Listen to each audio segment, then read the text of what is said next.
kulay, pero hindi naman sila masaya. Naglelehan lang sila.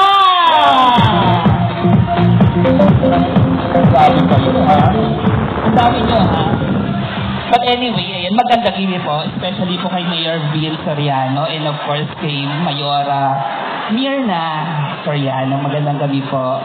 Alam niyo, nakakatuwa kasi, tulad yan, pag sinabi nating mga love life na ganyan, pag namimili tayo ng mga magjojowa, usually tulad nito, si Mayor Guapo, si Mayora Maganda, pag pinagsama mo sila, ang ibig sabihin nun parang perfect match.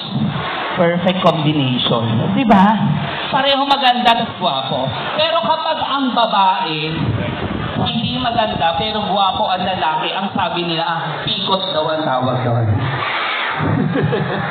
Sino naman nagsasabi na, kapag ang lalaki, guwapo, pero ang maganda, kapag maganda ang babae, pero hindi guwapo ang lalaki, ang tawag doon, love is blind. Diba? Pero pag parehong pangit, ang tawag doon, sukob. Diba? Ayan. Ay, wag po kayo masyadong video, baka makita niyo po yung lolo ninyo. Dahan-dahan po, ha? Medyo hindi ko po masyadong naitago yung lato-lato po, ha?